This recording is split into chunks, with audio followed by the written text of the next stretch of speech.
నమస్తే.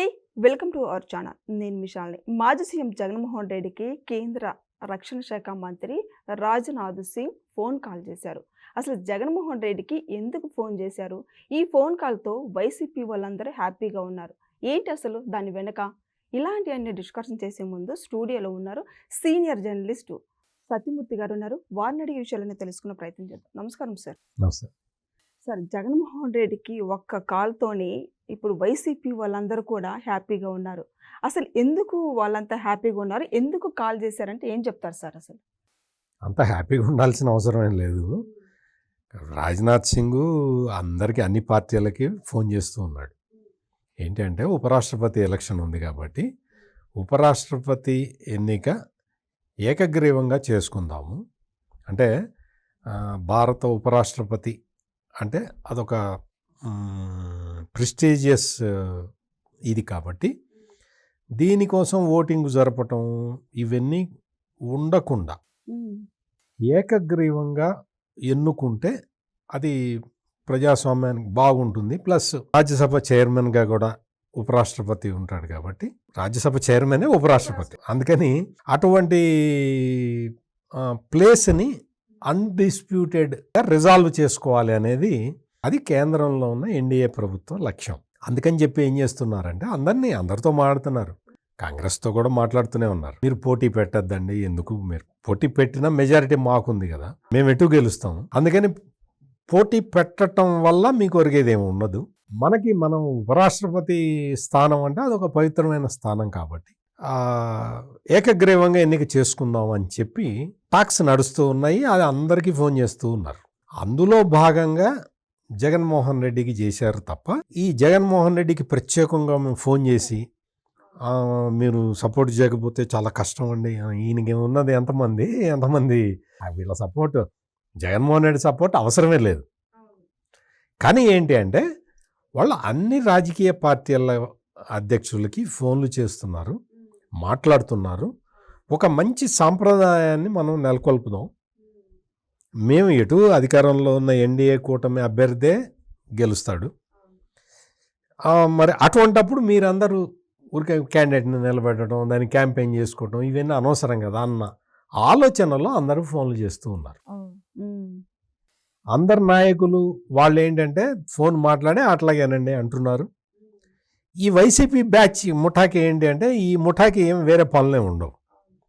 రాజకీయంగా ఇప్పుడు రాష్ట్రంలో మొత్తం ఎన్డీఏ అంటే కేంద్రంలో ఎన్డీఏ ప్రభుత్వం ఉంది, రాష్ట్రంలో ఎన్డీఏ ప్రభుత్వం ఉంది. తెలుగుదేశం, జనసేన, భారతీయ జనతా పార్టీ కలిసి ఎంతో సఖ్యతతోటి పనిచేస్తూ ఉన్నాయి.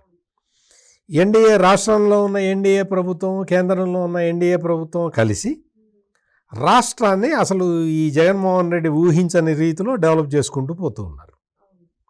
మొత్తం అమరావతి ఫాస్ట్గా జరిగిపోతూ ఉన్నది.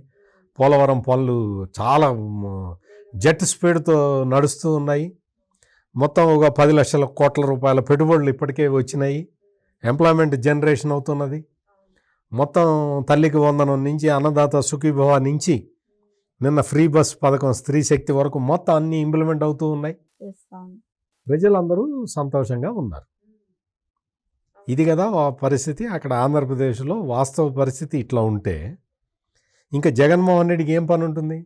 అంతకుముందు వెళ్ళాడు, అక్కడ పొదిలి వెళ్ళాడు, లేకపోతే బంగారుపాళ్యం వెళ్ళాడు, లేకపోతే రెంటపాళ్ళు వెళ్ళాడు. అక్కడికి వెళ్ళినప్పుడు అందరినీ తొక్కుకుంటూ పోయాడు. అటువంటి అరాచక వాదులందరూ కలిసి ఈ రోజున రాజ్నాథ్ సింగ్ ఫోన్ చేశాడు అనగానే వీళ్ళకి ఆనందం ఏంటి అంటే మొత్తం రాజ్నాథ్ సింగ్ మనకే ఫోన్ చేశాడు, మీకే కాదురా బాబు అందరికీ ఫోన్ చేశాడు. దేశంలో ఉన్న అన్ని రాజకీయ పార్టీలకి ఫోన్లు చేసి అడుగుతారు. అది సాంప్రదాయం. ఆ సాంప్రదాయాన్ని కంటిన్యూ చేశారు. అంతే తప్ప ప్రత్యేకంగా జగన్మోహన్ రెడ్డికి ఒరిగింది లేదు, జగన్మోహన్ రెడ్డి అక్కడ చేయగలిగింది ఏమీ లేదు. జగన్మోహన్ రెడ్డి పార్టీ మొత్తం భూస్థాపితం అయి ఉన్నది. ఆ విషయం వాళ్ళకి తెలీదా? కానీ ఎందుకు చేశారు అంటే కర్టెసీ కోసం అందరినీ. అది కూడా ఏంటి, ఉపరాష్ట్రపతి కాబట్టి, రాజ్యసభ చైర్మన్ ఎన్నిక కాబట్టి అది అన్డిస్ప్యూటెడ్గా ఉండాలి, ఆ పొజిషన్ అన్డిస్ప్యూటెడ్గా ఉండాలి అన్న ఉద్దేశంతో ఆ విధంగా ఫోన్లు చేశారు. వీళ్ళేదో ఆవేశపడిపోయి మాకు రాజ్నాథ్ సింగ్ మాకు కాబట్టి ఫోన్ చేశాడు. ఇవన్నీ చిల్లర ఆలోచనలు. అంత సంతోషపడాల్సిన విషయం ఏం లేదు. ఆల్రెడీ ఇప్పుడు జగన్మోహన్ రెడ్డి విభేదించగలుగుతాడా? ఉపరాష్ట్రపతి ఎన్నికని ఎన్డీఏ అభ్యర్థిని కాకుండా నేను వేరే వాళ్ళకి చేస్తాను అనే అంత సీను జగన్మోహన్ రెడ్డికి ఉందా? జగన్మోహన్ రెడ్డి భారతీయ జనతా పార్టీ తీసుకునే నిర్ణయానికి వ్యతిరేకంగా పోయే ధైర్యం ఉందా? ఈ క్వశ్చన్లు నేను కదా వేస్తున్నది, ఆయన చెల్లెలు షర్మిల వేస్తున్నది. ఆయన చెల్లెలు షర్మిల మొన్న ఏం అడిగింది? సభ్యత సంస్కారం లేదు, నీకు ధైర్యం అంటే లిక్కర్ స్కామ్ సంబంధించి నిజాలు ఒప్పుకోనని. అదే కాదు, నీకు లిక్కర్ స్కామ్ అవన్నీ కాదు, నువ్వు బీజేపీకి వ్యతిరేకంగా ఎందుకు మాట్లాడటలా? నీకెందుకు ధైర్యం లేదు? నీకు ఎందుకు భయపడుతున్నావు? అమిత్ షా అంటే ఎందుకు భయపడుతున్నావు? మోడీ అంటే ఎందుకు భయపడుతున్నావు? ఎందుకు నీ కాళ్ళు షివరింగ్ అవుతాయి అని అడిగింది వైఎస్ షర్మిల. జగన్మోహన్ రెడ్డి చెల్లెలే అడిగింది. అందుకని ఇవన్నీ కూడా మొత్తం రాష్ట్ర వ్యాప్తంగా రాష్ట్ర ప్రజలందరూ కూడా చర్చించుకుంటూ ఉన్నారు. దీన్ని ఎట్లయినా సరే కొంచెం సైడ్ ట్రాక్ చేయటానికి రాజ్నాథ్ సింగ్ మాకు ఫోన్ చేశాడు. మా అన్న చాలా గొప్ప నాయకుడు కాబట్టి రాజ్నాథ్ సింగ్ ఫోన్ చేశాడు అని చెప్పుకోవటానికి. ఇంకొక విషయం ఏంటంటే వైసీపీలో కూడా వేరేవాడు లేడు. జగన్మోహన్ రెడ్డి తన సోషల్ మీడియాలో ఈ ప్రచారం చేసుకుంటూ ఉన్నాడు. ఆయన జగన్మోహన్ రెడ్డిని పొగిడేవాడు కూడా లేడు ఆ పార్టీలో. వైఎస్ఆర్ కాంగ్రెస్ పార్టీలో ఆ జగన్మోహన్ రెడ్డి చాలా గొప్ప నాయకుడు అనేవాడు కూడా ఎవడు లేడు. ఎంత తిప్పి చూసినా ఆ రోజా, ఈ పేరుని నాని, అంబటి రాంబాబు, ఈ ముగ్గురు తప్ప రోజా కూడా ఈ మధ్య కనపట్టాల. ఆడుదాం ఆంధ్ర స్కామ్ వచ్చిన దగ్గర, విజిలెన్స్ రిపోర్ట్ వచ్చిన దగ్గర నుంచి రోజా కూడా కనపట్టలేదు. ఇంక ఈ పేరుని నాని, అంబటి రాంబాబు వీళ్ళే మాట్లాడుతూ ఉన్నారు. అంతే తప్ప క్యాడర్ మాట్లాడటం, లీడర్లు మాట్లాడటం ఇటువంటివి ఏవి లేవు అక్కడ. కానీ ఏంటంటే జగన్మోహన్ రెడ్డి తన సోషల్ మీడియా ద్వారా విపరీతంగా ప్రచారం చేసుకుంటూ ఉన్నాడు. భారతీయ జనతా పార్టీ అతి ముఖ్యమైన నాయకుడు, రక్షణ శాఖ మంత్రి రాజ్నాథ్ సింగ్ నాకు ఫోన్ చేశాడు. అన్న చాలా గొప్పవాడు, అది ఇదని చెప్పి ఇట్లా చెప్పుకుంటూ ఉన్నారు. ఇందులో వాళ్ళకి ఒరిగేది లేదు, పోయేది లేదు. రాజ్నాథ్ సింగ్ ఆ దేశంలో ఉన్న అన్ని పార్టీలకి ఫోన్ చేశాడు. కొంతమందికి అమిత్ షా ఫోన్ చేశాడు. అందుకని అది ఉపరాష్ట్రపతి ఎన్నిక ఏకగ్రీవంగా జరుపుకుందాము అన్న ఒక మంచి ఉద్దేశంతో వాళ్ళు చేసిన పనిగా చూడాలి తప్ప ఇదేదో జగన్మోహన్ రెడ్డి పెద్ద అది గొప్ప నాయకుడు, జాతీయ స్థాయిలో ఆయన ప్రభావం ఉంటుందని కాదు. అందుకని వాళ్ళేమీ అంత పెద్ద సంతోషపడాల్సిన అవసరం ఏం లేదు. సార్, మరి జగన్మోహన్ రెడ్డి మొన్న వర్షాలు పడుతున్న క్రమంలో అమరావతి మునిగిపోతుందని వ్యాఖ్యలు చేస్తున్నారు, దుష్ప్రచారం చేస్తున్నారు. ఎలా చూడాలి సార్?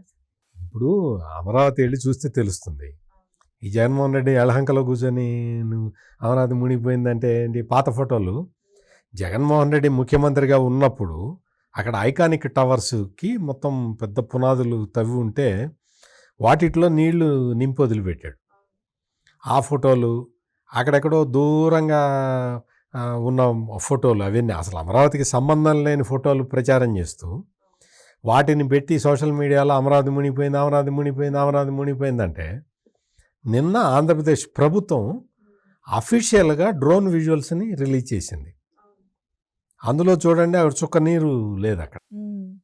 అక్కడ మీకు ఫ్లడ్ మేనేజ్మెంట్కి సిస్టమ్, పెద్ద సిస్టమ్ ఉంది, యంత్రాంగం ఉంది అక్కడ వీళ్ళకి, వైసీపీ వాళ్ళకి తెలియని విషయం ఏంటంటే అక్కడ కొండవాగు, పాలవాగు అని రెండు వస్తాయి. ఆ వాగులు అవన్నీ కూడా వాటిని సిస్టమేటిక్గా చెరువులకి మళ్ళించి, చెరువులు నిండిన తర్వాత ఎక్స్ట్రా ఆ చెరువులు నిండటమే కష్టం. అంటే అంత పెద్ద పెద్ద రిజర్వాయర్లు కడుతూ ఉన్నారు అక్కడ. అవి నిండిన తర్వాత ఆ నీళ్ళని ఆటోమేటిక్గా ఎత్తి మళ్ళీ కృష్ణానదిలో పోసే యంత్రాంగం ఉంది అక్కడ మీకు ఎటువంటి ఇది లేదు.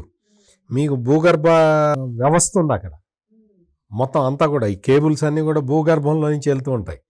జగన్మోహన్ రెడ్డి అవన్నీ తవ్వుకొని అమ్ముకున్నాడు కదా. జగన్మోహన్ రెడ్డి మొత్తం రోడ్లు కూడా తవ్వాడు. అక్కడ కంకర, ఇసుక అవన్నీ అమ్ముకున్నాడు. అందుకని అక్కడ అటువంటి మొత్తం అమరావతిలో ఈ రోజుకి అంటే విపరీతంగా వానలు కురుస్తున్నాయి కదా, అవును, కురుస్తున్నారు, చూస్తున్నారుగా. ఈ రోజుకి వెళ్ళి జగన్మోహన్ రెడ్డి వెళ్తే చూపిస్తారు అక్కడ. లేదు డ్రోన్ కెమెరాల్లో డ్రోన్ విజువల్స్ కావాలంటే తీసి పంపిస్తారు. ఈ రోజున 30,000 మంది కూలీలు పనిచేస్తున్నారు అక్కడ. కన్స్ట్రక్షన్ కార్మికులు 30,000 మంది పనిచేస్తున్నారు. అందుకని జగన్మోహన్ రెడ్డి చెప్పేవన్నీ అబద్ధాలే, ఆయన పార్టీ చేసే ప్రచారాలన్నీ అబద్ధాలే. Amaravati is in safe hands. Amaravati develop అవుతుంది. అమరావతి మొత్తం కన్స్ట్రక్షన్ ఇదైపోయింది, ఫుల్ స్వింగ్లో నడుస్తున్నది. జగన్మోహన్ రెడ్డి ఆయన పార్టీ పెద్దగా ఆందోళన పడాల్సిన అవసరం అయితే లేదు. సార్, పార్టీ పరిస్థితి ఏంటి సార్? వైసీపీ పార్టీ ఇప్పుడు జగన్మోహన్ రెడ్డి తర్వాత మా నాయకుడు వస్తారని ఒక పక్క వైసీపీ నేతలు మాట్లాడుతున్నారు, మరో పక్క ఏమో ఖాళీ అవుతున్న నేపథ్యంలో వైసీపీ నేతలు వేరే పార్టీకి జంప్ అయ్యే అవకాశం ఉందని మరో పక్క ప్రచారం జరుగుతుంది. అసలు ఆ పార్టీ పరిస్థితి ఏంటి సార్? అక్కడ ఇప్పుడు జగన్మోహన్ రెడ్డికి పార్టీ స్ట్రక్చరు లేదు, బేసిక్ స్ట్రక్చర్ ఉంటుంది. ఏ రాజకీయ పార్టీకైనా బేసిక్ స్ట్రక్చర్ ఉంటుంది, ఆ స్ట్రక్చరే లేదు. అందువల్ల ఎంత మొత్తుకున్నా జగన్మోహన్ రెడ్డి పులివెందుల పులి అంటే పులివెందుల్లోనే ఓడిపోయాడు కదా. అందుకని ఇంకా జగన్మోహన్ రెడ్డి ఆ పార్టీ నిర్మాణము, ఆ పార్టీ నిర్మాణం చేయాలంటే ఏం చేయాలి? ఎవరికన్నా అధికారాలు ఇవ్వాలి. జిల్లా పార్టీ అధ్యక్షుడని పెట్టాలి, అతనికి కొన్ని నిర్ణయాధికారాలు ఇవ్వాలి. నువ్వు ఇస్తావా జగన్మోహన్ రెడ్డి? అట్లా నువ్వు మొత్తం నీ దగ్గర మొత్తం అందరూ నీ రెడ్లను పెట్టుకుంటున్నావు. ఎటు నుంచి ఎటు తిప్పినా మొత్తం అందరు రెడ్లే ఉంటారు. నువ్వు ఉత్తరాంధ్రలో రెడ్డే ఉంటాడు, రాయలసీమ రెడ్డే ఉంటాడు, కోస్తాంధ్ర రెడ్డే ఉంటాడు, నువ్వు ఎక్కడ చూసినా రెడ్డే ఉంటాడు. నువ్వు వచ్చి పార్టీ నిర్మాణం ఏం చేస్తావు? అది ఒక రెడ్డి కుల సంఘం లాగా ఉంది తప్ప దానికి ఒక రాజకీయ పార్టీ లక్షణమే లేదు. కాబట్టి జగన్మోహన్ రెడ్డి చేసే పనులన్నీ ఇట్టగే ఉంటాయి. అందువల్ల పెద్ద ఆందోళన చెందాల్సిన అవసరం లేదు. అసలు ఆ పార్టీకి ఒక స్వరూప స్వభావాలే లేవు. Thank you sir. నమస్కారం.